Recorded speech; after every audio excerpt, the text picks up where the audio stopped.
Alexa's recording. Alexa, don't record that. Yes, don't record this secret thing that we're putting out on the internet for everyone to watch that no one watches. Alexa, play The Stroke. The Stroke, 2010, remastered by Billy Squier from Spotify. We're going to get kicked off. Yeah. Alexa, stop. That's funny.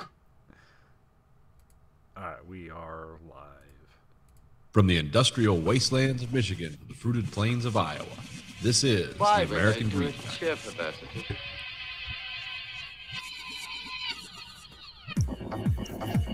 You are the dead.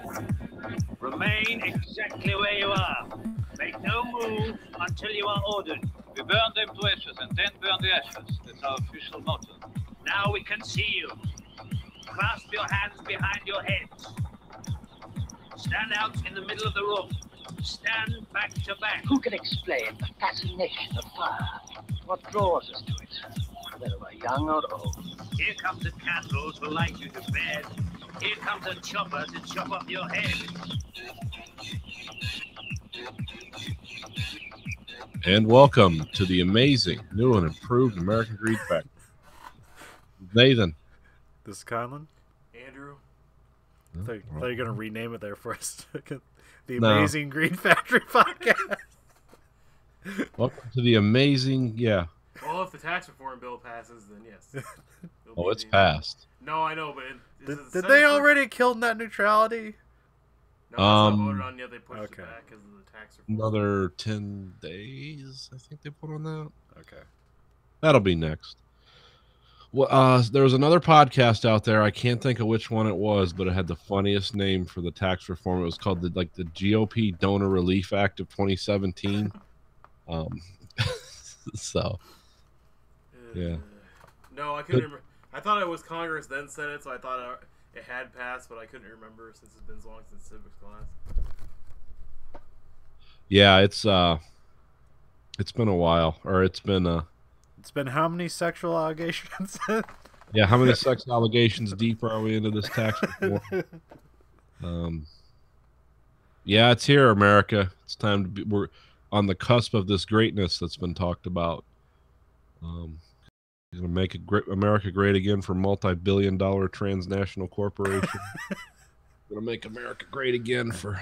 Well, I was surprised in there. I mean, yeah, they gave them a shit ton of tax breaks. That pretty much mitigates them actually enforcing moving revenue overseas now and taxing that. But at the same time, like, they totally took anything out of the child tax care or tax credit. Really, this is going to save all... They get to fire all those accountants that they gave them all the money to hide billions of dollars with. Now they don't. Now they get to fire all those accountants and save even more money. Yeah, win-win. Yeah, it just doesn't matter. Just doesn't seem to matter what the fuck you do for corporations. They'll fuck you over either way. Well, yeah, that's a corporation's charter is to have all the money in the world. That's their goal, to have all the money. Well, like the people who like are the heads of organizations, like they have a literal legal obligation to make money for their shareholders. No, Yeah. I know. That's literally what they have to do, and if they don't do that, they can be fired. Or put in jail. It's fucking weird. And remember, corporations are people. Because people act like that all the time. Well, no, that's Citizens United made corporations into entities. No, I know they did. It's just, yeah. It is what it is. It's unfortunate. I mean, I guess if you look at it that way, if you went to a corporation and machine gun the heart out of it, what would turn out? People. So it works. Think of that, kids. Okay, Dad. Life lessons with Dad. But yeah, that's so that's a thing. Whatever. I don't know. Like I said, I didn't vote for it. I wish this was just happening to everyone else. It's like, okay, the people that didn't vote, you're stay over here. The people that did. I saw something on Facebook. Did you take a road trip to meet your senator? No. Oh, okay. Oh, Thought I saw something on Facebook like you were like going to go see the senator of Michigan or something like that for some reason, or I don't know. No, that wasn't me. I don't do things like that. I mean, I'm one of those districts where it's like I can't do anything to change anything because they have a Democratic senator, Democratic congresswoman, and almost everyone that goes to the state in this area. It's like, so it doesn't matter. It doesn't even matter if I vote because they're all, you know, I can't swing anything here. So yeah, no, I wouldn't go talk to Debbie Stabenow. Because she loves us all. That's what she said at the last speech she gave at the local. Did she sell out your internet or not? I don't know. Have you seen that stuff on Reddit? Everyone's been posting photos of their senators and whether they voted to like save the internet or not. Yeah, whether or not they took money from the telecom industry, basically.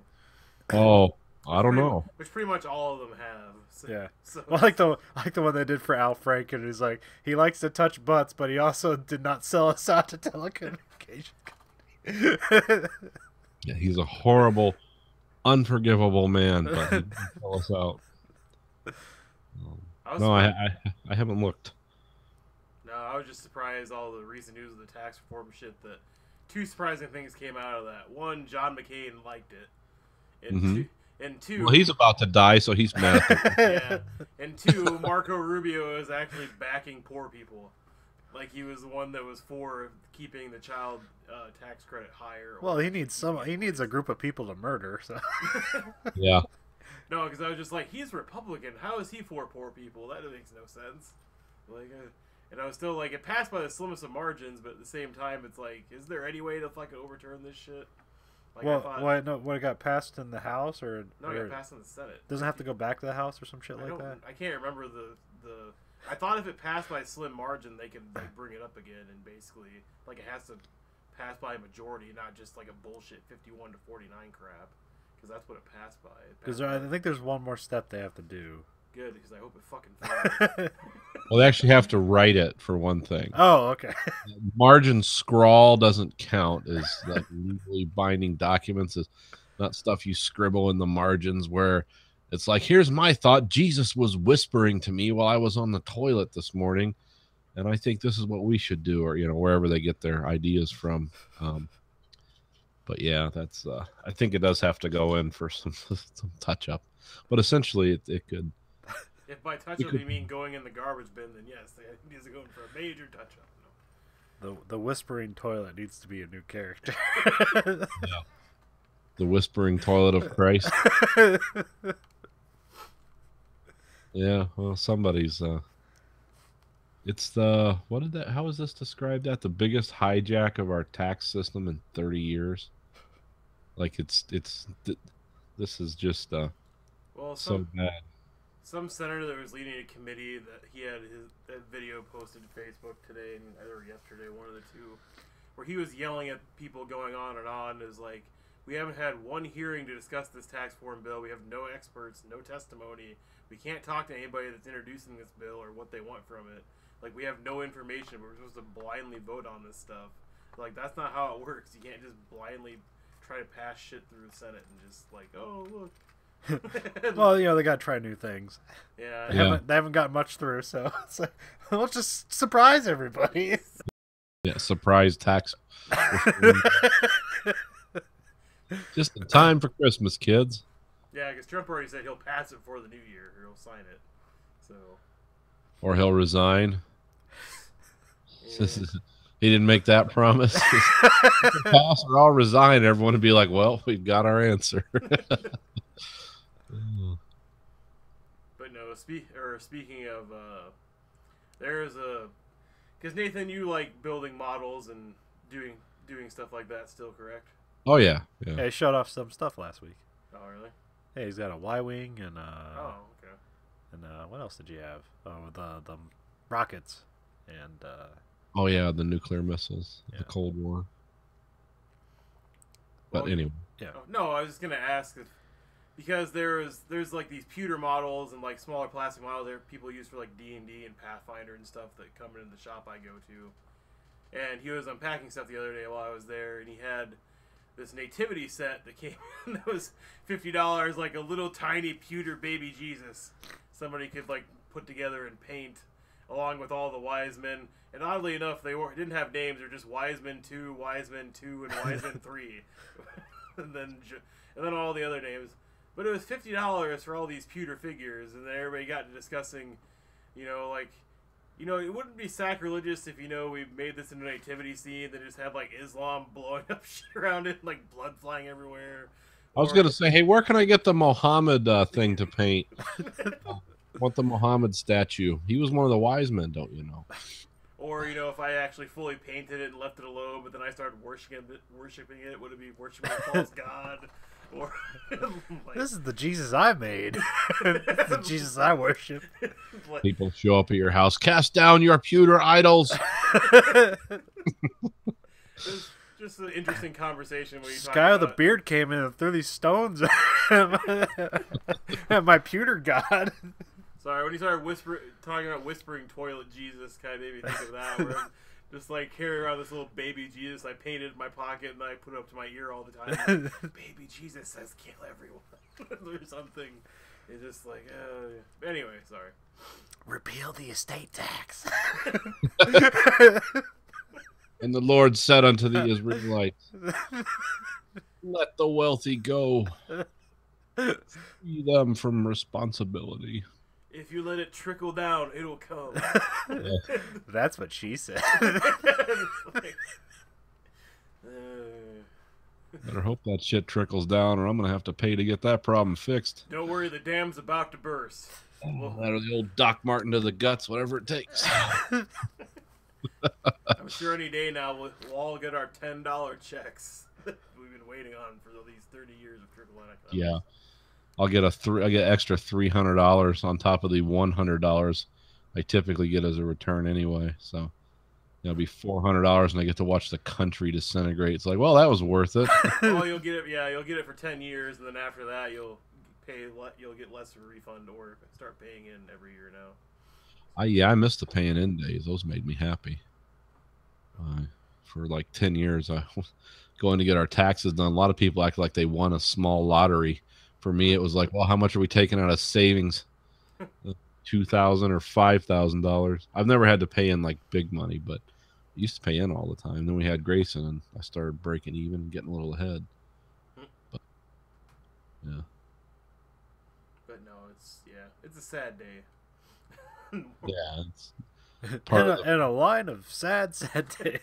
Yeah, it's more to come. This is part of the parade of sadness that was guaranteed. I'll tell you how fucking weird it's getting, though. I know I've kind of tried to veer away from this topic, but I'm going to relate this to something personal. And I don't care who knows who I'm talking about. I've had some interesting conversations at work, unfortunately, over the last 4 months with different subjects, mainly relating to this type of nonsense. And I had a conversation with a guy a couple months ago about the kneeling at the football games. And he was very like forceful and sure that this was part of the, undoing of American democracy. And I, of course, disagreed, not quite as forcefully, because I was kind of freaked out at the anger I was seeing on display. It's like, whoa, okay, well, you're not going to change my mind, but go ahead and believe whatever you want to.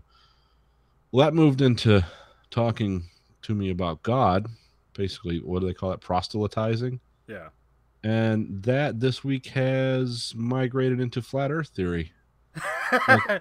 I fucking met one of these guys. It's like, it's finally happened. They are real. Yes. And unfortunately, I mean, for the show, I should have stayed and engaged. But just because the mood I was in or whatever, I just walked away. I just turned around and walked away. I was like, no. No. This is at the point where you hope you live next to like a huge body of water or something else where you could see the ellipse from like staring at something at a long distance and seeing the curvature of the earth. Well, those scientific... Hey, I love bullshit science. I love to spout it. It's like, I know something. It's all wrong. I really do love bullshit science. I would listen to that just for shits and giggles. But this immediately jumped to God. So this is flat Earth and God and man deceiving itself and how we're not living God's word. And you know, the Earth is flat and it was made 7,000 years ago. And it was just stuff like that. I just had to walk away. I was like, oh, you're not even going to try bogus science. You're just going to jump right into nonsense. You know they put cameras on space shuttles, right? Yeah. No, it's all lies. Created by Yeah. the Jews. Yeah.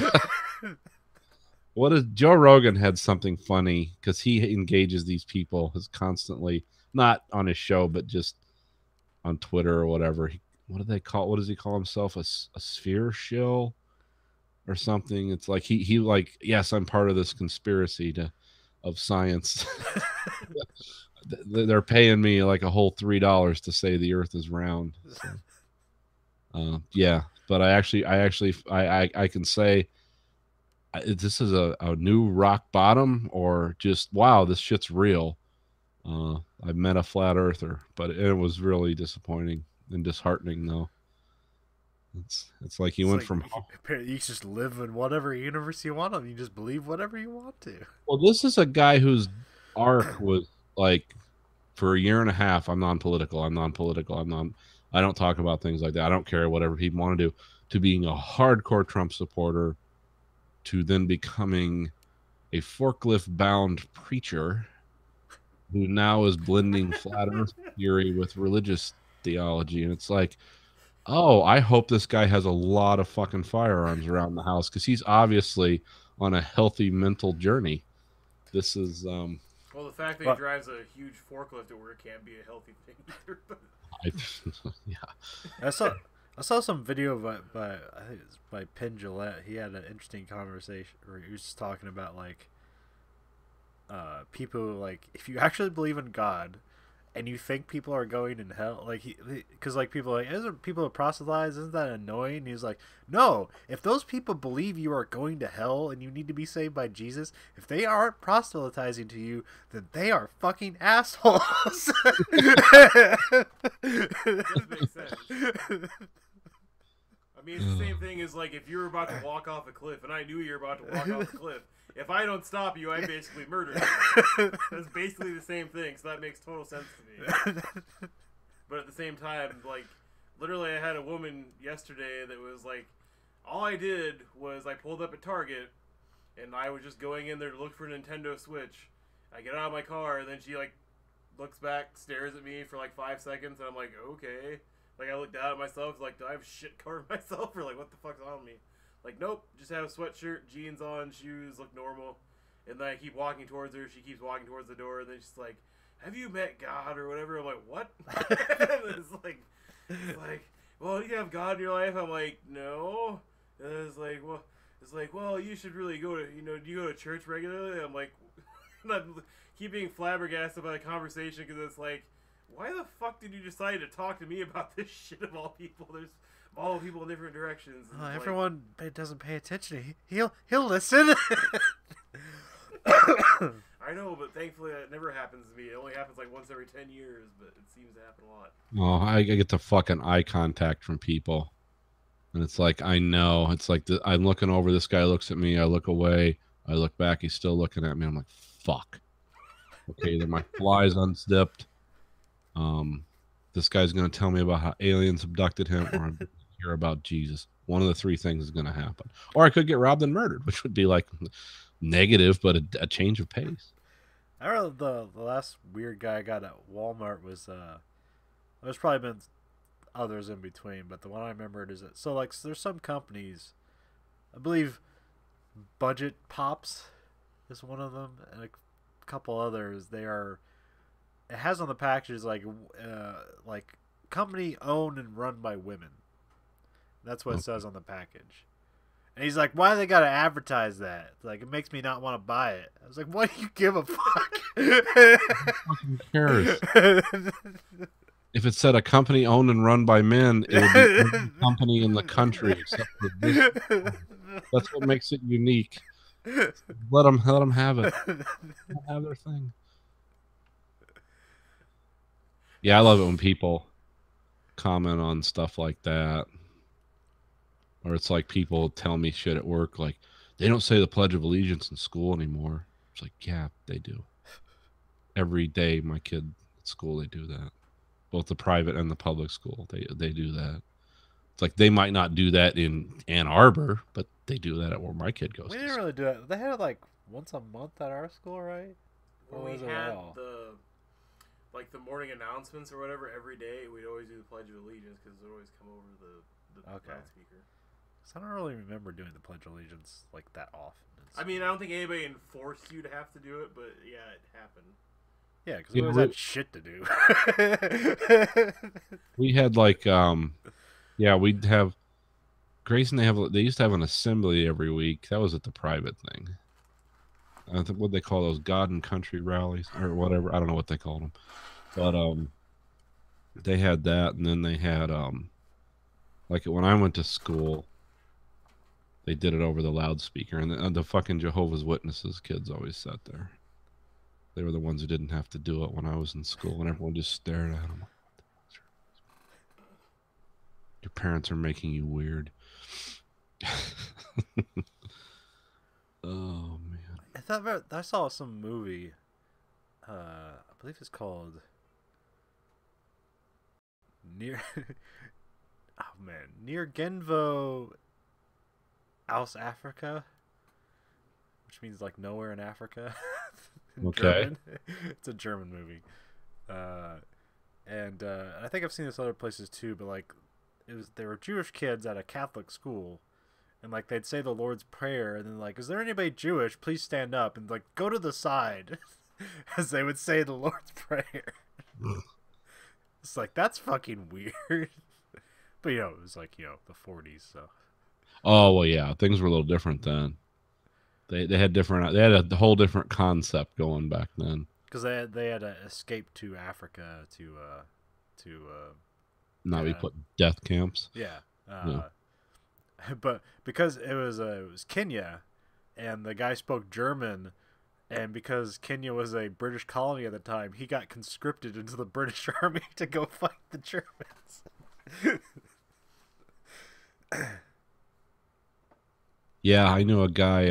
His dad was, or it was his grandpa. His grandpa was from Malta, but they when he died, and he brought all this stuff in about the history of his dad, and his dad had these medals and pictures of him in like British uniforms. It's like, oh, that's weird. What's that all about? And it's I forget what the story is, but yeah, Malta was like they were part of the Commonwealth, and they fought, and that's like an island off of Italy. But yeah, they fought in the British Army against the Italians and the Germans. Like that must have been scary, surrounded by the Axis powers. But yeah, Huh. yeah, they had that stuff.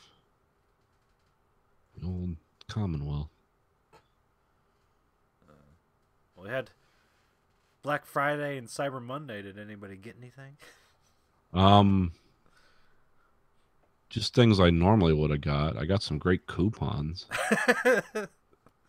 Like Target had this crazy one. Like it was $20 off anything over $50 but then if you applied for a Target credit card, you got another 20% off on top of that. And yeah, so we went in there Friday and bought like $150 worth of just the home stuff or whatever, and we walked out of there for like $68. Like that's great. But no, I didn't get anything special. They don't. No, there's nothing I really need right now. I got a magnetic thing for my car that I can throw my cell phone on it. Okay. So it's just a mount for my cell phone, but it's magnetic. Oh, all right. Because I don't, because I use my cell phone as a GPS. So I was like, I really need something to like hold my phone up. Yeah. So I'm not like looking down to look at my GPS. I got a battery charger because for some reason all the outlets in my car suddenly went out. I probably just need to change the Fuse. the fuse. Yeah. And then so I got this battery charger. I got a 3 terabyte hard drive. That's pretty good. Cause for like $80. Wow. It's like dirt cheap for portable hard drives now. Cause I'm like running out of space on my computer, so I was like, I need to throw a bunch of shit on a hard drive.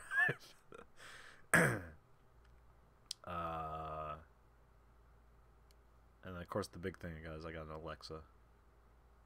Yeah. Or an Echo, Amazon Echo. Oh, okay. How's that working? Oh, fine so far. I don't. I mostly just got it for music stuff. Yeah, I could see that. Well, now I'm subscribed to Spotify because like if you're not subscribed, you can't use its features. Okay. So that's weird, but oh well. What does Spotify cost a month? I think it's $10 a month, but right now I sign up now and it's 99 cents for 3 months. Okay. So, but I've used Spotify a lot. It's pretty, but it's nice to not have commercials now, I guess. Oh yeah, that's nice. I miss my XM radio for that. But I don't miss paying for my XM radio, so I don't have it anymore. But yeah, I've only had it for a day really, because I had to set it up yesterday. But the thing I liked the other day is that I fell asleep and I woke up. I didn't really want to and the alarm didn't go off or anything, so I knew I didn't have to be at work, but I didn't know what time it was. I didn't want to open my eyes, so I just said, "Alexa, what time is it?" She'll probably pipe in here, or maybe she didn't hear me. Gotta wake it up. And so she goes, "The time is 3:42." I was like, "Oh fuck that! I'm going back to bed." Yeah. Didn't even open my eyes. That's cool. Yeah, you can set timers and reminders. You can buy shit from it. So I turned that off immediately. It's like I don't want anything to be bought with my voice. Yeah, I'm still not into Just sight unseen, buy it. Yeah, there's too much shit anymore. Like even watching Hulu, when some of the ads pop up, you can actually click a button on your controller, it'll take you to the fucking website. You can buy shit directly from there. From a fucking ad on Hulu. So. Oh, do you? I thought you had a Hulu subscription or whatever. Yeah, I do. Then why are they showing you ads? Because I didn't pay enough for the no ads. Oh, okay. I only paid for the base minimum $8 a month. I don't go in for that $16 or $18. Oh, I didn't know. I used someone else's Hulu account, so I didn't even know that was a tiered system there. Yeah, it's a tiered system. Oh, okay. I think it's something more like for every HBO or Showtime thing, it's another $20 or $30 a month just for that shit. Yeah. So it gets pretty expensive. I think I get Showtime through Amazon. It's like $8 a month or something like that. I've thought about that, but my Amazon Prime is going to be this month. I think it goes out another week or two, and I don't know if I can afford to renew it right now. Oh yeah, that was the other thing I thought we were going to talk about a bunch, but we probably forgot about it too much. Twin Peaks. Oh yeah. Yeah, that came to a satisfactory end. Kind of. Sort of. The penultimate episode, or how do you say that? Penultimate episode. It's like everything went how you wished, and they just had one more episode. It's like, oh, it ended really well. I was like, oh no, we got one more episode. Oh, what the fuck are you doing? Could have played it along for another episode for you. And it did. I don't think the last episode ruined it. It's just like in the episode before that, they kind of brought everything together. It's like you had all these disparate elements for the entire show, the entire season. It's like, when's this shit all gonna come together? And it all came together. It's like, oh, that's nice. Yeah. Ready for season 3. To never happen. Are they not gonna do another one? I don't know, man. I kind of felt like Lynch was he was happy to do this, but I don't know if he wants to do more. But they obviously left it open ended, and apparently some time travel shit at the end of there. I'm not sure what it was. Because it's like he saved Laura Palmer, but then they were in the 80s or some shit like that. Yeah. And like, cause I think that was supposed to be like was it Red's Diner or whatever? What's the diner she runs? Something Red. Yeah, Red Stag or. Oh. I want to say like that waitress that was in there at the end. That was the one lady that runs the restaurant. Yeah. And that was just her as a waitress at that time or whatever. And they had traveled through time or whatever. Yeah, I'm not sure. I mean, but yeah, you can interpret that however you want. Yeah, anything is possible with Twin Peaks. But I thought like a lot of how they incorporated that deleted footage and stuff, like they did it pretty well. Because I was like, all right. I was like, did they do CGI? Did they shoot this? Like, because they're combining shit together. It's like, I know that's not CGI, so they shot that fucking thing, but they blended it in a way that made you think like, when did this happen? Like, I've never seen this before, but that's obviously they're not CGIing people to make look young. So it's like, how the fuck are they doing this? I don't know. I'd have to look at it again. Yeah. Yeah, that was a little. It's. I mean, it's such a strange show anyway. So it was kind of. I didn't know if that was the end or not. Yeah. I don't think they know. Yeah, no, of course not. I like the weird end for like Tim Roth and was it Jennifer Jason Leigh? I think so, yeah. Where some weird Russian guy just runs into their car because they won't move, and then he shoots him to death. Yeah. What the fuck is that about? Yeah, because the guy just rams into their car and just keeps his foot on the gas. They shoot at him, and then this guy gets a fucking machine gun out of his trunk and starts shooting back. What doesn't he just have like a Glock 18 with a giant magazine? That could be. I thought it was a machine gun, but it could be. Yeah. I just remember it being like a Glock, but like with like a 50-round mag. Because it was like comically large. He like puts a fucking ruler into his fucking Glock. The FBI guys are like, what the fuck? Yeah.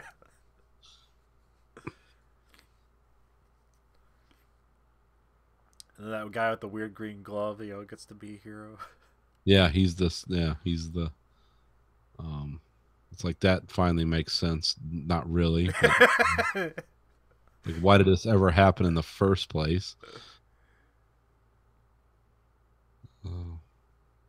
Yeah, it was pretty good. I mean, it was.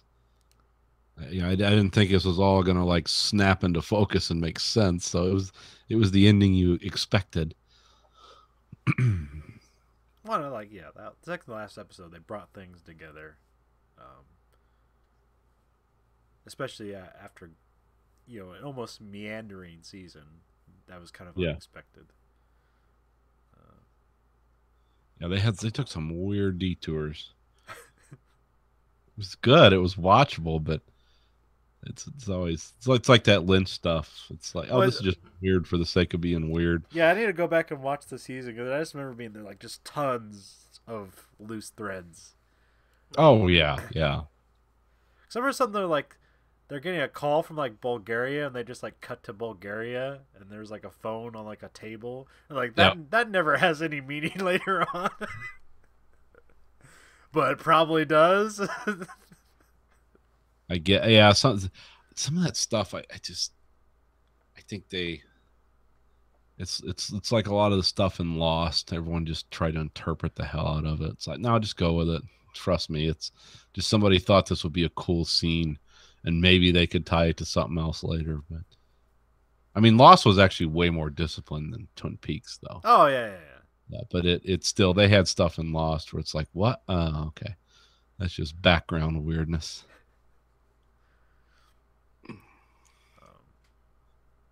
But yeah, it was. I mean, that turned out to be better than what I thought it was. I watched it every week. Every time a new one came on, sometimes I'd get a few weeks behind because I was just busy. But I always did watch Twin Peaks because I wasn't. That was weird. I just pulled my own volume thing.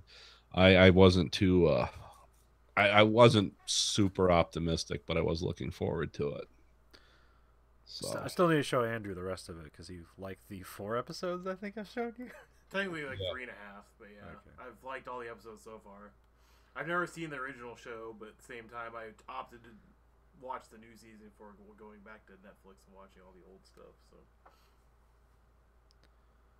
Yeah, it's one of those shows. It's like, yeah, you got to watch it. You can gain an appreciation for it. You can learn a lot about what other people are doing by watching that show. What do you mean by that? Oh, I what ju- other people are doing with television, or what do you mean by other people are doing? Just there's a lot of people that want to tell weird stories, Yeah.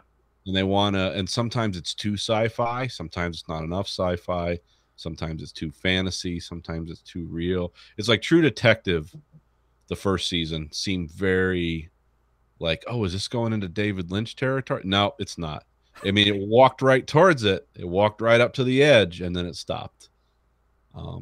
It's because Lynch is like pure, unadulterated, like that's just fantasy. Yeah. Set in with kind of rooted in a world that is very familiar, but I want to do this fantasy I have in my head. Do we have the budget for it? No. Did you hear the Marilyn Manson interview? Yeah. He was talking about working with David Lynch. I can't remember. Yeah, because he says they were talking about how he actually talks like his character in the director Cole. Yeah. Like David Lynch, he's not that loud, but he's pretty much like it's like, I just want you to stand there and scream, drenched in blood. Why? Don't worry about it. Just do it.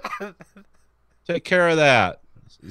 He said he's very much with actors. He's like, I want you to do this weird thing. I'm not going to offer any context. Just go ahead and do it. This will all make sense. Or not. I love him in France. Like, he's like a national treasure there. Oh yeah, like I think even part of the season is funded by like the whatever national endowment they have in France. Cinéma de Francais or something, yeah. Because like like in Europe, like almost all the films are financed by the government. Yeah. And so partially Twin Peaks is financed by the French government. Well, they love him over there. And he likes them. What's this person doing? I guess it doesn't matter. Looks kind of cool. See, 100 years and now there's just these weird pilgrimage of French people to go to Montana to see where David Lynch lived. And yeah, you want to see what the world was like through his eyes. Oh, very boring. Lots of mountains, forest fires. Yeah, but that's why he probably has such a great imagination. He has nothing but a blank canvas to stare at. Yeah, he just stares out there and imagines everything on top of it. Yeah, well, the thing about him is he is kind of normal. Like, his life, there's nothing in his life like, and his parents died in a tragic collision with a haystack or so. There was nothing. Yeah, I mean, he was an Eagle Scout or something. Like, he had a very, very normal, conventional life.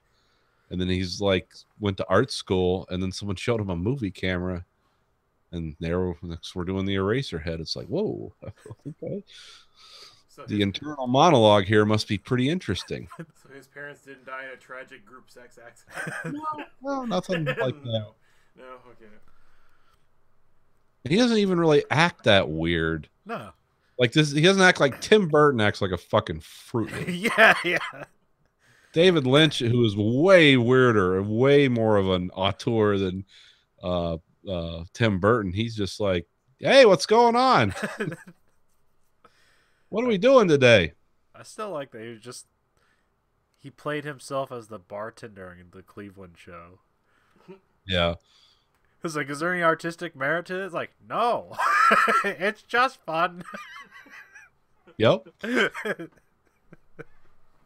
I think there's a lot of that with him. I think that's the secret of David Lynch. We're having a good time. Yeah, but it's like the difference between David Lynch and Adam Sandler is like, by the end of it, David Lynch just created art having fun, and by the end of it, Adam Sandler just created a horrible piece of shit. Yeah, that's We had fun. We got money. People seem to speculate, yeah, that's just Adam Sandler's conning people out of money. That's all he's doing. He's not actually like trying to create good films. He's just conning people out of money because people keep trying to give him money for shit. Yeah, well, the Red Letter Media guys like broke it down because they kept saying like he's a con artist, and like they like broke down like a whole like I think they took Jack and Jill. Yeah. And they said, like, I think the budget for Jack and Jill was like $70 million. Yeah. Well, because Robert De Niro's in it, right? He has like cameo as being himself. Is it Robert De Niro or is it Al Pacino? Well, I can't. Shit, it's Al Pacino. One, sorry. because one of the two. I couldn't remember. One of they them, both worked with him, but yeah, because Al Pacino shows up and he's like selling something for Dunkin' Donuts called like the cappuccino, but it's like Al Pacino or some combination of that. oh So it's like.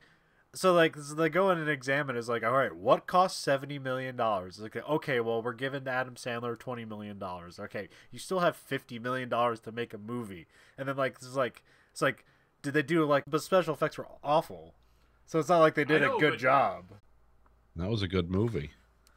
Yeah, I kind of Great movie, actually. I guess unexpectedly so. I don't know. It was just so offbeat and funny. Yeah.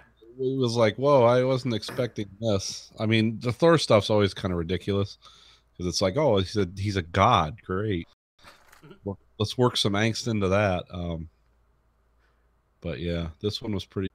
I mean, they've all been good so far. I mean, Well, except really, for- the Thor movies have been the weakest of all the Marvel. yeah, no, I said except for the Thor movies, except for Iron Man 2. Oh yeah, Iron Man 2's. Much the worst movies out of the MCU so far. And I don't know, like you can kind of Ant-Man's quirky. Yeah, but I Yeah. mean, it has its place though. It's more of a lighthearted film, Yeah, which otherwise they kind of lack. but I really like I really like it kind of how it does things, where it's like they'll have this big gigantic showdown and they just cut away to like a train on a toy train moving around. Well, okay, I just watched Ant-Man this last week, and something I noticed is Michael Pena's character. Isn't that the Hispanic like Yeah, comic relief yeah. guy? Okay, you know how he keeps going around like punching and knocking out everybody when he gets in that building in like the final heist sequence, Yeah, and the building's about to blow up, and he's like, "Oh no, the guy in the server room." It was like he just punched out 6 people in another room. He leaves them in that room, but he goes to get the guy he punched out fucking forever ago in the server room, but he leaves like 7 other people he punched out to die in the building. It's like, this is a sequence in this movie. It just shows he's an idiot even more because he killed 7 people that he knocked out. Like, sorry. And it's like my wife laughed her ass off because she was like, it's like, yeah, he did kill those people. Like, it's like, yeah, he did. Like, yeah, but he saved that one guy, so his conscience is clear. 7 other people dead though. They were assholes. Um, I guess because that guy was wearing a suit, everybody else was wearing a security guard uniform, so you know the poor people had to die, but the rich guy, he could live. But Anyway, yeah, I read some article about the director. I can't remember his name. It's like Watiki or something like yeah. that. So he was in What We Do in the Shadows and stuff like that. And But like it made it sound like he almost had like no control over the movie, so that's why he really focused on like the improv stuff and like kind of the goofiness of it, because that's like where they would let him make his movie. Yeah. yeah, because that's what Josh Whedon complained a lot about and why he left is because I mean, yeah, he controlled little things, but like as far as like story decisions and who's gonna be in movies, what the plot points were, like he didn't make any of the decisions. Well, yeah, no, I heard like the original script for the Ant-Man. I think Edgar Wright wrote it. Yeah. People say that was amazing. I've never. He's looked it still up. he's still credited. Yeah, he's like partial credit. But yeah, but these are still good movies. Oh, something else I also noticed from the Ant-Man movie. Remember that giant ant that's like the pet for the girl or whatever at the end of the movie? Yeah. Where it's like, oh, keep it a secret. He's my new dog. I'm like, yeah, he'll be dead in 2 days. The kid will be really sad. It's like, 'cause I'm pretty sure ants don't live any longer when you pull them up and make them in size. Sorry. But no, Thor Ragnarok movie was like, I thought, if you know, Fly the Conchords with like Brett and Yeah. Like at first I thought the guy that was the rock guy, that was his voice, because it was like, oh yeah, it sounds kind of similar, and like look at the credits, like who the fuck is that guy? Like, oh yeah, that's the director. Like I totally forgot he was in that movie. It's just the who was the woman that played the Valkyrie? Because I don't think I've really seen her. In other Did stuff. you see Apollo? Oh yeah. She's the girlfriend. Oh really? Yeah. She looks totally different. Well, she has almost. dreads in that. Huh. Well, she's a solid actress then. Yeah. She has good movies in her belt. Yeah, I looked her up and like I felt like she should be more famous than she is, but this will probably make her a bit more famous. Yeah, this might do it. Well, yeah, I like how she just immediately she's kind of like Thor from the first movie where he's just a drunken, irresponsible asshole. But then she has kind of an interesting backstory. That scene with the Valkyries, I guess somebody in New Zealand like created that technique. There's like a rig they built where like the lights like keep like spinning around and stuff, and like it shoots in slow motion. So like that was a new film technique that they created in New Zealand. Oh, huh. That's cool. No, it's actually. I mean, besides the whole, like, I wish the one movie where like a villain tries to take over either a world or a realm or something, there isn't just some mindless fucking henchman army like there always is. That was my only thing I didn't like about that movie. But otherwise, like the villain was actually good. I didn't know that was fucking Kate Blanchett. Yeah. Because I was like, oh, they found some like obscure Australian 30-something to play this role. It's like, oh, it's fucking Kate Blanchett. Jesus Christ, she looks really young. Just give her black hair and a suit. Yeah. She looks really. She's almost 50 years old. But Well, no, Carl Urban's character is actually pretty good. I like the Jeff Goldblum character. I mean, it was Jeff Goldblum playing Jeff Goldblum. Well, yeah, I like. He had like really good one-liners throughout the whole thing. It was like the slaves are revolting. No, I don't like that word. The prisoners with jobs are revolting. Yeah. Jobs. Don't say the S word. Or where he, oh god, like the Willy Wonka like fucking chocolate factory like song where where Thor is going through like the kaleidoscope tunnel, like to meet the was it the Grandmaster? Yeah, something like that. Something, yeah, like Overlord, something like that, where it's just like everybody in the theater, like there's nobody that laughed at that for some, like it's some reason that's in the movie, like is I don't know, It's a very unexpected movie, I guess. Yeah, it's getting close to, it's like $900 million worldwide. Yeah, I did like that at the end, like, because like in the movie you think, or in the trailer you think, like Ragnarok gets like destroyed immediately, and then like he's just on this planet battling, like you think that's what the movie like. I like that, like it kind of, the trailer managed to subvert my expectations. Like, oh, where they cause the destruction, like they create Ragnarok in order to save it. Yeah, I they destroy Asgard to. Yeah, I like Matt Damon's cameo. It's like, what the fuck is Matt Damon doing? He does that a lot. He just shows up in the movie. He's like, is that Matt Damon? I missed it. Where was he? He was the actor Loki. Yeah, he was the actor that played Loki. Remember they had like a play of like Thor and Loki being like. Oh, okay. I thought that guy looked familiar, but then okay. No, because I poked my wife. I'm like, that's Matt Damon. She's like, no, it's not. And it gets the credits. Like, yep, told you, it's fucking Matt Damon. I'm like, and the guy who played Thor was. Yeah, it's a still.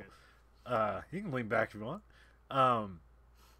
The guy who played the actor Thor was one of his brothers. Yeah, he's the other Hemsworth you don't know about. Yeah, who played? God damn it, I know. Oh yeah, it was the guy in Jurassic Park that played Sam Odin. Neill. Yeah, he played like it Odin. It was like, God, they're really pulling out the stops to bring good actors into play. I believe the director worked with Sam Neill because there's like a movie. Yeah, the Wilder people. Yeah. So he worked with Sam Neill before.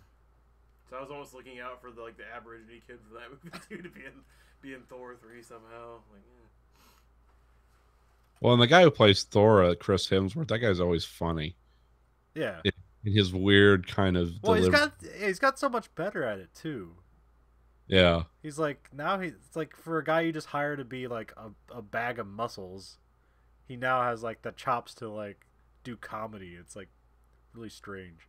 Well, it might also boil down to the director too, because it's not two different directors for both films. And all of them.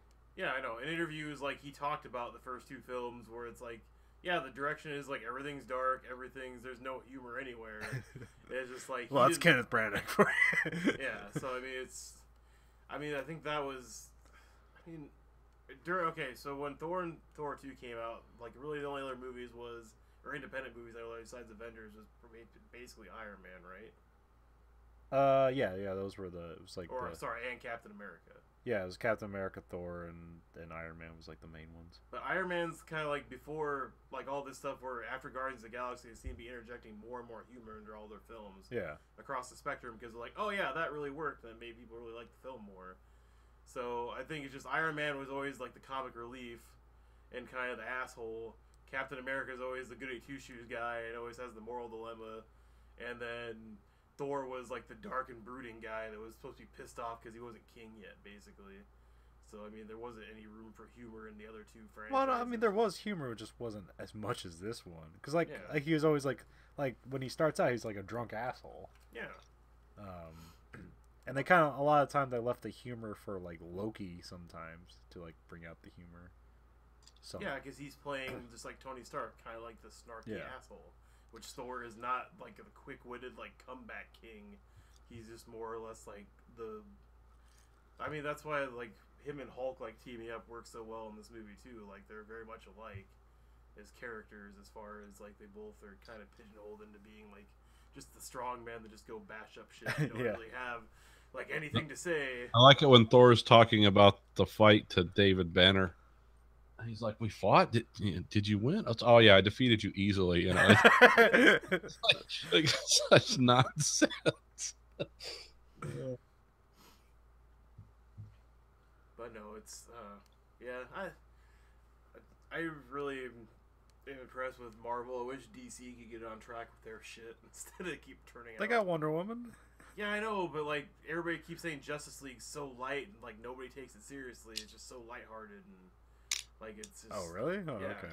It's like not dark at all for being like a possible end of the world scenario. Like it's not dark at all. Well, I remember the first trailer. They're trying to be more lighthearted with it because that's the complaint that everyone had with the Superman movies and Batman versus Superman. Well, I guess there's just one Superman movie and then it was Batman versus Superman, right? Yeah. Yeah. Okay. Yeah. Yeah, they're just all like dark and brooding, and people didn't like that. And they're like, make it lighthearted, like the Marvel universe. So like they try to do that. Yeah, make it Guardians of the Galaxy. I know, but literally when you have a movie where not that Guardians of the Galaxy doesn't actually tiptoe that line really well with like, oh, the world might end or all humanity might cease to exist, but then still have a good time. But at the same time, like I don't think DC has anything nailed down as far as tone to try and tiptoe that line already. No, they were trying to do dark and brooding, but they're pulling that back after they've made millions of dollars. I love that the Justice League movie comes out and it makes $90 million in its opening box office, and it says abysmal failure, only makes $90 million. Yeah. Well, to be fair, what was the budget for it? Like, it was probably like $250 million. Between Ben Affleck and then Jason Momoa and then Henry Cavill that's terrible for that, I guess, for that kind of movie, but like it's still like internationally that thing's gonna make $1 billion. So yeah, because Suicide Squad made money and Batman or Superman made money. Yeah. So it's not like it's gonna lose it. It's just not gonna make as much as they wanted. Although I had no idea that the highest grossing movie this year. No. Guess what the highest grossing movie this year is. I should know this because it's something odd. Nope. I don't know. Just take a guess. Thor Ragnarok's got it. All right. God damn it! I knew this and I fucking forgot the title of the goddamn movie. Just say it, because I'm not gonna remember. I'm gonna sit here for 5 minutes, fucking blanking on it. It wasn't Dunkirk, was it? Oh God, no! I don't even think that thing made nine. I think that thing barely made $100 million. Oh, really? Blade Runner hasn't even made $100 million yet. Oh. Dunkirk was a very good critical success. Yeah. Not a financial success. No. Well, I think it may have made its money. I'll tell you this: it's a remake. It's a live action remake. Is the key words live action remake? It means it was a cartoon before. I know, that's what I'm saying. Is the keywords there live action? God damn it. I'll just tell you, Beauty and the Beast. It made something. It made like $190 million in its opening weekend. Yeah, I'm surprised I wouldn't have known that. I love nothing more in movies where people sing and dance. I've been meaning to watch that, but not because I think it'll be good or anything. Just see what they did with it. Yeah. If they did anything interesting past. But like, I've seen this before. But because of that, I think that projecting Star Wars to make like $200 million on its opening weekend. Have you heard about the Star Wars? What they're doing to the theaters? Oh, the one where they're trying to get more of a cut out of everything and forcing people to keep it in the theaters long. 60% of ticket sales go right into their pocket, and you have to run it for 4 weeks or 6 weeks. On I think it's 2 months, or is it no, 4 weeks? It's 6 weeks in total. You have to have your biggest screens, your nicest theaters, and if you don't run it for that amount of time in those theaters, they can come back and take another 5 to 10%. And then so basically, it's like small theaters that are really up in arms against it because it takes up all their screens or most of their screens to show for a populace that'll see it all in 1 to 2 to 3 weeks, and then for 3 weeks they won't be able to make any money. So if Disney gets this through, it'll basically be like renegotiating film prices between them and movie theaters forever because anything Disney will be up in the air about revenue rights. Yeah, but like theaters are in a transition now. If like I don't know. What are your theaters? Are they like AMC's or are they? What's the other one? Marcus. Marcus, AMC. We have Rave, which used to be AMC here, and then we have the Imagine ones where they got a bar and a guy playing a piano, and they'll bring food. You can order food off your phone, and someone will bring it to your. Yeah. That's what they're doing now. They're making more. They're not really selling the movies now. They're selling you like alcohol and food. Yeah, sit and watch your movie. Like they're trying to make it a home experience, essentially. Hey, that was my idea from like 15 fucking years ago. Like I literally wanted to make it so it wasn't necessarily a movie theater, but it was like you could bring in your own movie from home or something you shot, like a family home video, but you could rent a room with like nice leather booths, and you could fucking order food. They'd bring it to you, and you'd have a nice viewing area for whatever time you wanted. So you basically rent the room for a viewing experience plus all the food. And that was my business model, but obviously did not have any money or anything to do with that. So, and why didn't it take off? I didn't have millions of dollars. Plus, Cedar Rapids is not a very good market for that type of thing. Blue collar extravagance. Yeah. I don't think anybody has that kind of money to throw down every weekend on a fucking private screening of a movie and overpriced shit food. Yeah, that's so we have those. Those are our competing thing. Actually, some of the food's not bad. No, they've made it a bigger priority with food now because people don't want just fucking popcorn and jujubes when they get. Well, the thing I've seen now is just alcohol now. The alcohol's everywhere. Yeah, I've done beer before. Is it just beer or is it hard liquor too? The one Imogene Celine, pretty much, he want a screwdriver. They'll bring you a screwdriver. Yeah, but for how much is my question. $10. There's a 15. Is that what you said? What'd you say? $10. $10. Okay. There's a really good like indie movie theater in Dubuque. I want to say it's called like Mind something. I can't remember, but like I went there with one of my friends and like him and his wife got a bottle of wine and we sat there and drank wine and watched. What was the Cloverfield sequel? Oh, 10 Cloverfield Lane. Yeah. So that was interesting. Yeah, it's kind of interesting. It's kind of kitschy. But they're an indie theater, so they had like you could throw your tips in this tip jar, and it helped them like buy digital projectors because they didn't have digital projectors yet. Wow. So it's a very hipster kind of theater, but it's a cool theater. It's probably something like that doesn't exist in Iowa City for how hipster they are. There might. I mean, they got a lot of. They have smaller theaters. The school does some stuff like that, and they got the Eagle Theater, but they do kind of. But they're more of a. They do show. I think they show. Well, because what's the name of the new Guillermo del Toro movie that came out? The Weight of Water. Yeah, because I wanted to go see that, but I'm pretty sure it's not playing in Cedar Rapids. It's is it not? Okay. Playing in Iowa City or something way farther away than that. Yeah, I'll probably be in Iowa City. They usually have some. I think I had to go. I think I had to go to Iowa City to watch Bowling for Columbine when that came out. Because I want to see a fish fuck a woman. Who doesn't? Is this a jack-off theater? It can be. There's the first 4 rows. So okay. Yeah, where they got like the painting, those tarps you throw down for painting. Oh, you guys. Is this a Gallagher show? I was like, no. Not really. I mean, they might almost be through putting all the leather seats into the what used to be Warenberg. Did they change the name yet, or is it just still Warenberg? Something, but okay. I don't know if it's Marcus. I think it's Marcus combined Theater Marcus 10 or Warrensburg, something but like I don't that. know if, yeah, because they literally were doing half of them. They said it takes 6 weeks to do it. Yeah. And so they're like, well, they'll get done before Star Wars comes out, so they don't know if they'll close half their other theaters when Star Wars. They're like, that's probably not going to happen. No. Fucking Star Wars comes out, you're not going to fucking close half your theaters. That's a stupid fucking mistake. Star Wars is out. Stop improving the the theater. Well, because like I just want to go there, so I like possibly because it's like theaters 1 through 8 got a makeover first. So it's like, yeah, I'm really hoping to get a 1 through 8 because now it's like weird because there's like assigned seating too. Yeah, yeah. So it's like, well, no, you can select your seat. Oh, okay. But good.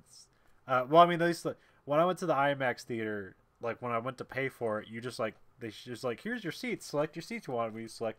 You know, there's 3 of us, and we selected 3 seats, and then they print out the tickets, and like, there's your seat. Like, you go to But that. Did people seat. actually stick to that though? Well, it was like 8 people in the theater. So okay. I was gonna say it's like from the Midwestern, like being. It was a late showing of Blade Runner, in its 3rd week. Well, I know, but it's like every time I've been late enough to Warenberg, it's like if you don't get there in time for like a major showing, like you're sitting in the front. Really? Or is this the first week the movie comes out? Yeah, like the first week the movie comes out, because that's what happened with Thor Ragnarok. Like we got there, it was in their smallest fucking theater, and it was like, okay, we got here 10 minutes before the movie starts. That was our mistake. And so like there's 2 seats up front, but we're like, yeah, we're not gonna crane our necks for like 2 hours. And so we went and get tickets for the next one. So just more or less my question was like where it's like people in the Midwest are very casual about things.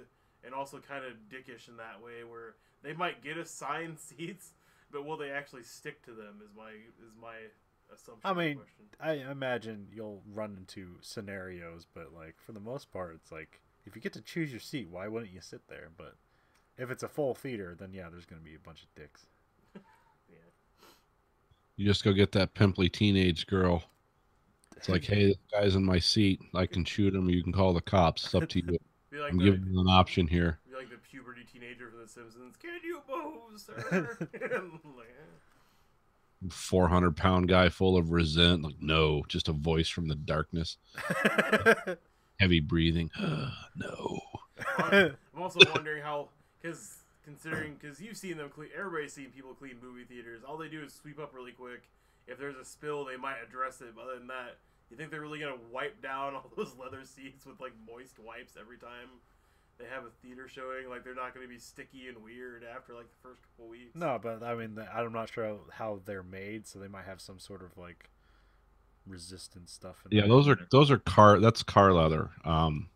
Those seats remind me very much of the leather in my car, where you could pour hot coffee on it and it wouldn't even leave a stain. So I don't know what. Yeah, those are made out of some pretty resilient materials. Well, because it just seemed like it would be in for a lot more intensive cleaning methods, I guess. No, leather is actually easier to care for than fabric because you can make it impermeable. It's not absorbing all the farts. Yeah. Leather is more resistant to semen and urine than other seating surfaces. I've done the testing. Yeah. So in other words, if I sit down in the semen and urine, it'll soak into me. And Yes, exactly. You're the cleaning device. Yeah, that cleaning you're talking about, that's you. So I should totally embrace having to wear jeans from now on for my new job. Okay. Yeah. That's what you're saying. What's your job? I absorb semen from the theater. Me too. We all do. We are all semen. I go to the sperm bank afterward and bring my genes out over test tubes, and then babies are born. That's my job. Yeah. Well, that's why leather's becoming the preferred seating surface for everything. Well, then I have to get real leather for my next couch because the one I got fucking sucks ass. Yeah. Like that faux shit doesn't last at all. Leather. No, it doesn't. You got to get the real shit. The finest Corinthian leather. That's my question though. I've never actually owned real leather on like a seating device. Like, how could I? I mean, besides like thickness, I guess, and how it conforms to like body heat and everything else. Like, how do you tell like what real leather is combined? Because the faux leather shit, like when you're in the showroom, yeah, you can tell it's maybe a little bit thinner, but other than that, like they have to tell you. They have to tell you before you commission it to have it built. I mean, they'll tell you it's like this is leather. You sit down with the guy and you pick out. Well, I didn't know if it was like all the other shit in the world where basically people lie to you about it and just slap of course, but I mean they're gonna lie, but if it's I don't know. The only thing like I can judge like whether the leather is real or not is just like the weight of it usually, because leather's pretty heavy sometimes usually. Yeah. But that's what I assumed too, but at the same time. But I have no idea, so that's. Well, and like I said, usually when you sit down with the designers and the builders of whatever furniture you're getting, that they'll have different grades and samples right there, and you can just feel it in your hands and look at it. Just throw the question up on YouTube. You'll find a video to explain it all to you. Yeah. Well, YouTube. Well, I know because everybody always talks about like the micro suede shit now too, like the fake fabric that like resists stains and shit for furniture and like real durable and also the crap. Yeah, I kind of like that stuff. I really don't like leather. I think it's a bit too hot after a while, and I don't like when you move around the sound it makes. Yeah, it's loud. It can get loud. There's different. You can get the softer grades. If the animal's really frightened before and they skin it alive, that's the best leather. You want leather that will give you nightmares. Well, I just want a couch that'll stand up to my dog's claws. That's all I want.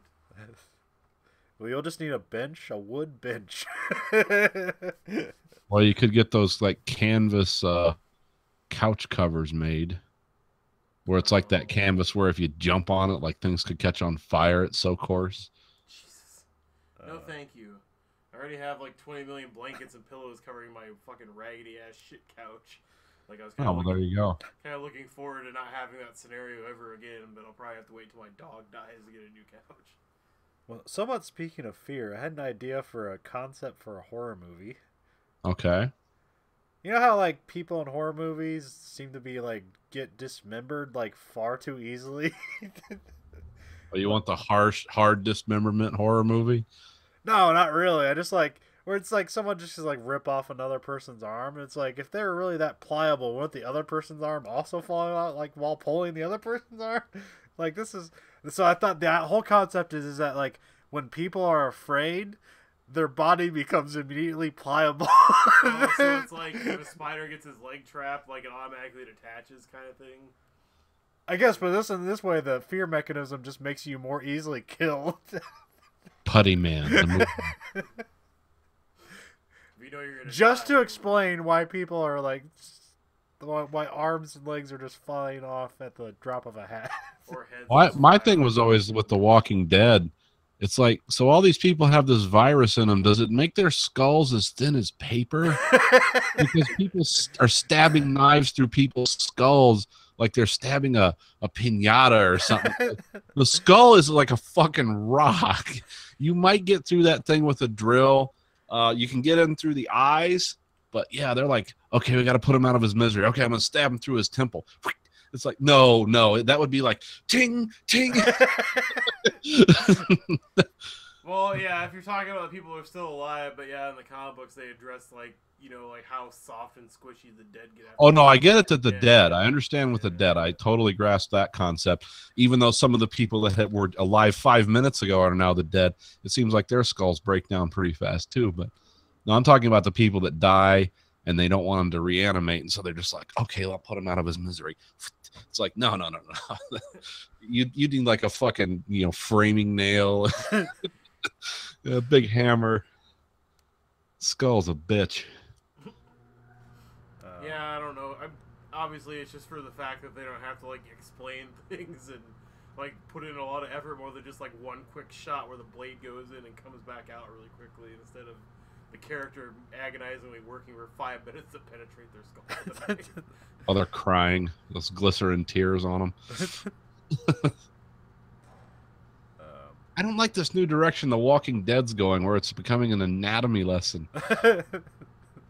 I just wanted action. I didn't want like to learn that it's too hard to stab somebody through the skull. It's like Rick's like closing someone's eyes. I'm gonna miss you, and then out comes the framing nailer. Like, well, this is, it's taken away from the scene. Well, it might help their ratings, because I guess so far their ratings have been the worst so far ever in the show. I guess since season 2, but like, I don't know, isn't this like the highest rated show like in cable or whatever of like all time? Yeah, cable. Yeah. It's been on a high for 7 years. Yeah, or it's so. 7 years. Like, what do you expect? Because they're not. Have they burned through all the comic material yet? No, not yet. I just read the most recent trade that came out, and Andrea finally died. So that's like 28 trades in. So I mean, they're like literally, if they did 3 more seasons as a show, they'd probably catch up to where they're at now. I'm like 4 seasons behind. But the comic's probably going to end at some point in the near future too. So eventually they run out of material. I mean, it could pull a Game of Thrones and just start making up its own shit in a grand scale more than it has already. Oh, they had that whole other show. No, I know, and I still haven't watched it yet because haven't heard first season's horrible, and I haven't heard anything about the second season. Yeah. So. Well, I saw a new show on the Sci-Fi Channel. What's that? Wynonna Earp. Like a takeoff on Wyatt Earp. Yeah, she's like the heir to the Earp family. Even though I guess, well, I read some trivia that said like Wyatt Earp didn't have any kids, but he apparently had 4 common law wives. A bunch of bastard children. Is that your son? No, that's my bastard. Very Games of Thrones. Oh yeah, like Netflix kept like suggesting it to me. It's like, no, that looks stupid. Oh, it's on Netflix already?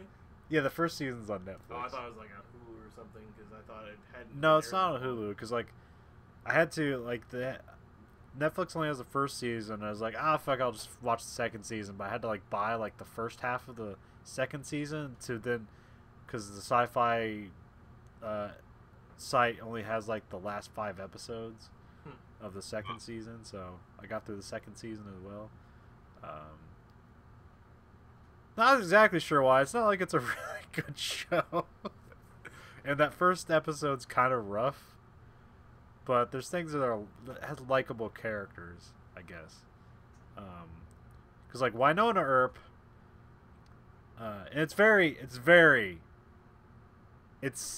and you look at it and like, this is just a complete ripoff of Supernatural. Yeah, that's what I gather going into it. With sisters instead of brothers. And it is pretty much exactly that. Does one of them interchangeably go to hell every season?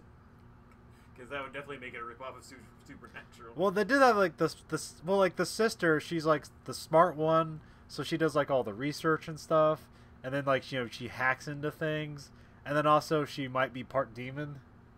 So it's like totally Supernatural. But then I found out like the comic actually predates Supernatural. Oh. So I was like, well, how much?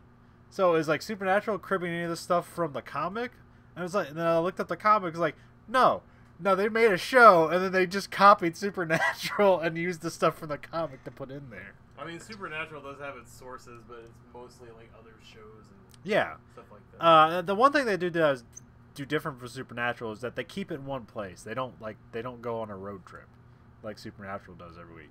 Because they have like this, they call it the Snake River Triangle, and it's like where all these demons are, and it's up and like the Earps are cursed. So like when she turns 27, she goes back to her town, Purgatory. That's her hometown. It's called Purgatory. And she gets cheaper audio insurance than the show is. So she turns 27, and then she just like inherits like superpowers, but then not really. So they really, because she was like doing like backflips and shit, and like and like knocking monsters like 10 feet, punching not monsters, and they fly 10 feet away. But then they like kind of work that back, because really like what her power is she has this gun that's like I want to say it's like just a super long single action army Colt. Okay. And it's magical, where it can send demons to hell. Oh. Or they call them revenants. There's 77 revenants that she has to kill, and if she doesn't kill them all within her lifespan, then like all of the evil will be able to leave the Snake River Triangle, unless there's another heir, and then that heir takes on that responsibility when they turn 27. Did they make enough revenants to make the show last long enough? 77 sounds like a low number for. I'm assuming. Well, 20 the episodes first a season she kills 7 of them. Well, she actually kills like 30 of them, but like there's 7 that they're looking to kill, because 7 of them killed her father, but not really, because she actually killed her father. Don't make it confusing. I mean, it's sci-fi, right? It can be as dark as it wants, correct? Yeah, but it's way more lighthearted than Supernatural. But like her backstory is that like when she was 10, she has an older sister. Her sister is taken away, presumably killed. She takes the Wyatt Earp gun to try to then kill these bad guys, but because she's not old enough, it doesn't work, and because whatever happened, she ends up shooting her father and killing him. And then nobody believed her when she said that, like, hey, demons killed my father and my sister, and like, no, you're going to an insane asylum. The old demons song and dance, yeah.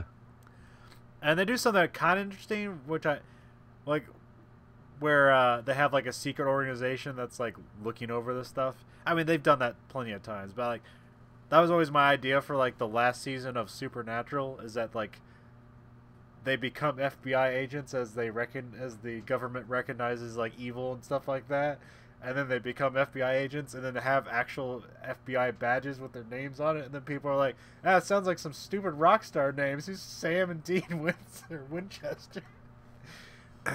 Because they always have fake ideas of rock stars, FBI agents in the show and Supernatural. So. Oh, okay. So they're always like, this is Agent Plant and Agent, who's the other guy in? Page. Yeah, Agent Page and Agent Plant.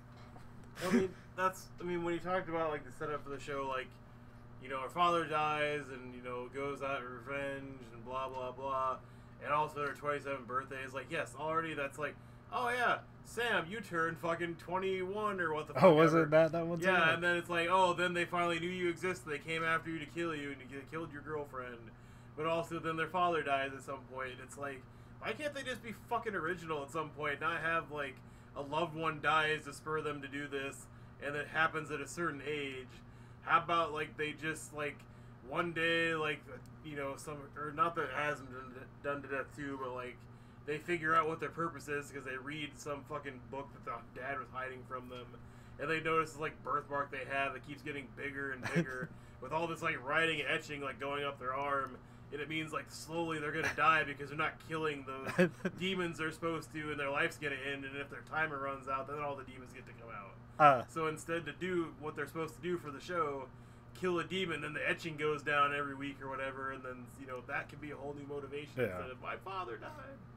Well, I don't know if her motivation is really that her father died. Like, I don't think she's really necessarily. She doesn't seem happy to like kill the demons. She seems reluctant to do this. But it's like the only thing she has going right now. It's like, well, I can kill demons, and I'm the only one that can use this gun, so might as well. Or I can work at Blockbuster. Pretty much. The Blockbuster that doesn't exist anymore. I think the last Blockbuster closed down like a month ago. I thought the last ones were all in Alaska, or are they? Maybe. Oh yeah, because there's that one. That's like in a there's like a basically it's like a tower in Alaska, and just everybody lives in this one tower, and there's like Alaska that. Oh, that place, yeah. Yeah, it's a whole city that's in a building. Yeah.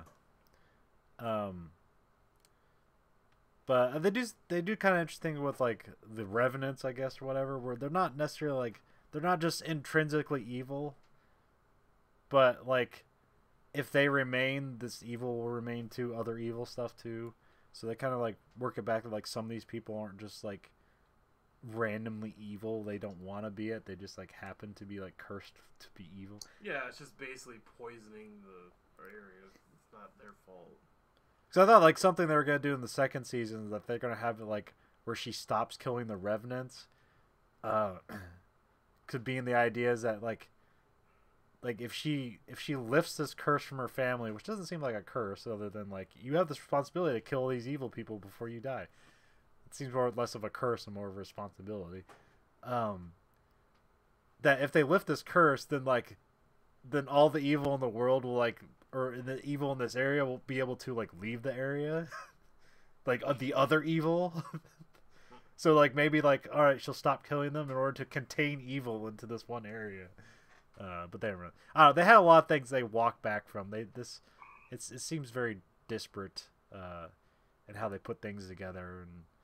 And but they do have Doc Holliday, which he's an interesting character, just kind of a man out of time, because he was dying of consumption, and he talked to this witch, and then she made him ageless, not necessarily immortal, but ageless, and then she threw him into the bottom of a well for 130 years. That tends to affect your personality a little bit.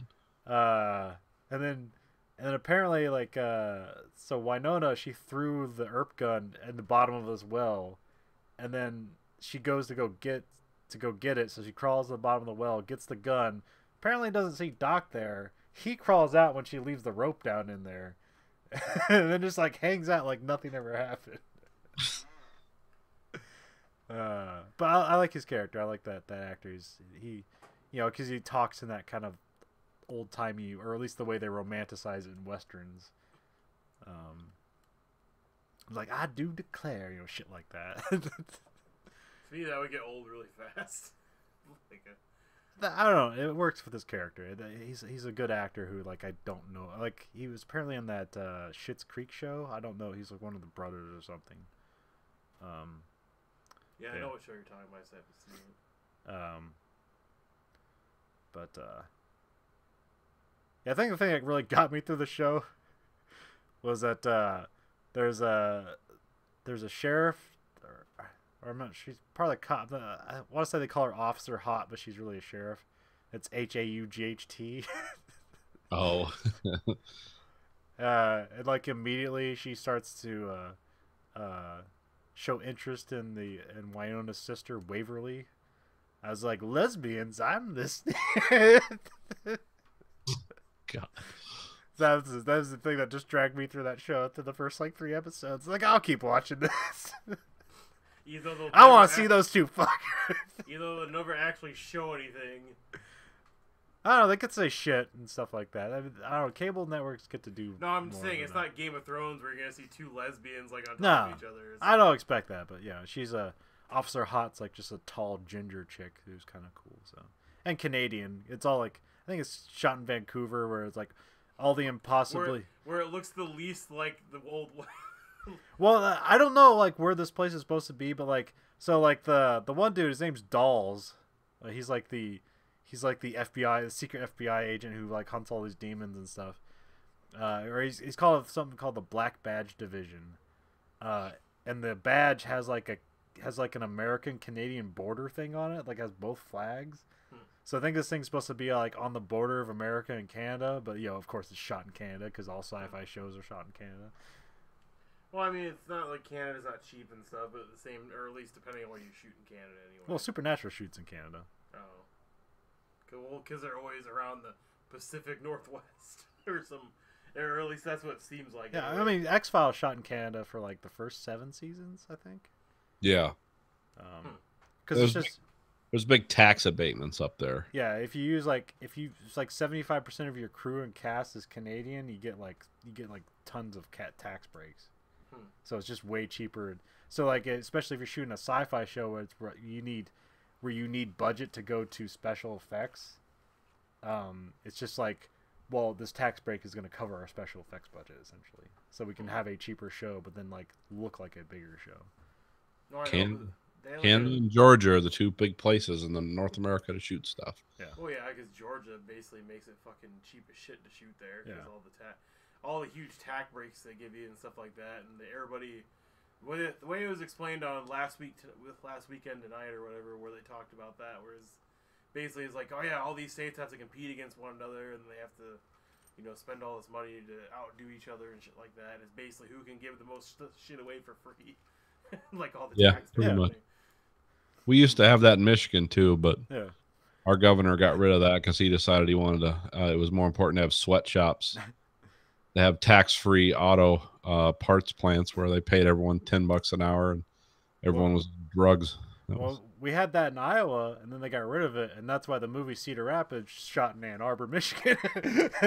Well, wasn't the guy that maybe not in charge of it, or maybe he was running it. Like he was responsible for like money laundering and desecrating Native American burial grounds. Yeah, and shit. Something like that. So it's not exactly the great thing you want in charge of, or a great person you want in charge of Iowa's film legacy. But no, I mean, what's shot in Michigan before you got rid of it though? 2 Clint Eastwood movies. Some of the Batman movies. Batman, Transformer movies. They still shoot those in Detroit. A lot of apocalypse movies were shot in Detroit. Yeah. Well, I know, because that's like the thing now. Like, you guys can shoot any like dystopian, apocalypse, economic misfortune movie. Like, you could shoot any of those things in Detroit. Cedar Rapids was shot there in Ann Arbor. Jumper was shot almost exclusively in Ann Arbor. Whip It, that with the Ellen Page. Yeah, Ellen Page. Yeah, the roller girl one. Yeah, that was shot in Saline. Because there was like a more recent one, like the guy that's death. It's like a horror movie. Like he stopped these kids from breaking in. It seemed like it was shot like more in the Detroit area. Because of the. I mean the guy that's blind. Yeah, the guy that's blind. Okay. Sorry. Yeah, that was shot 100% in Detroit. I recognized It Follows. It Follows was shot there. Yeah. Because there's just so much. I mean, anywhere on the Rust Belt basically is a good place to shoot if you wanted like abandoned factory or abandoned neighborhoods or shit neighborhoods. But at the same time, I have no idea what the tax breaks are different between Indiana and parts of Pennsylvania, Michigan, Illinois, and some of the other Rust Belt states. Who's that fucking guy? M. Night Shyamalan. He shoots all his movies in Pennsylvania. Yeah, that's where he grew up. But he can afford to do that, so he doesn't care. Is he back now, or is he gone again? Supposedly he's back now. Because I know that. What was that movie? His last couple movies have been somewhat well received. Split. Yeah, Split was really well received, and they're going to do another one. And there's that one with the crazy people, and it's like Visit? Found footage. Yeah, that one. Yeah. That was actually pretty good too. Do I still have your Split Blu-ray? I don't know. Maybe? Oh, I gotta look for that. I thought I just rented it. Maybe I bought it. I don't remember. No, because you lent it to me, and I don't think I know I didn't watch it. I gotta find that. But no, I have too many Blu-rays. I need to seriously like get everything down and write it down because I swear to God I'm probably missing some of the shit. I don't even know if I've gotten Blu-ray. Well, I think I've gotten better at like telling you not to lend me like 10 movies at a time because I'll never even watch one of them. But I'll make you. I'll put $100 in a random case. I did get you a new copy of the Raid 2. Yeah. Now we both have the Raid 2. Oh, that's right. You still have. I still haven't watched it. Now it's mine though. God damn. Just pop it in now and just watch it and talk to Nathan at the same time. Nathan, look up the Raid 2 and find a pirated boot. Well, let's start. I didn't know those movies were directed by like a Scottish dude. Oh really? Yeah, I thought that was just like whole on like Thai. Korean. Yeah. Yeah, I thought it was too because it's basically just the same thing that the On Bach was, where basically it's kind of just like showcasing stunt work and also kind of underground filmmaking. So. Yeah. But yeah, it's a Scottish guy, and I forget his next movie is like a big like Hollywood movie that like, they gave him. I can't remember what it is, but yeah, God damn it, I don't remember what it is. I watched that. Speaking of weird movies with combinations, I watched The Great Wall today.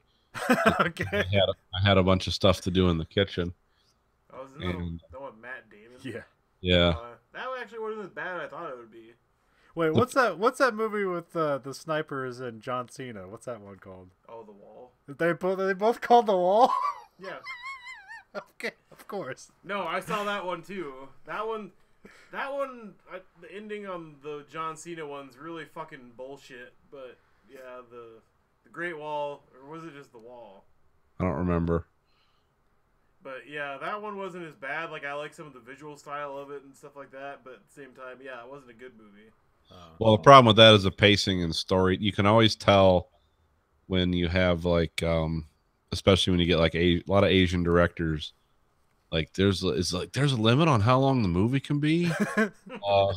Yeah, keep it under 5 hours.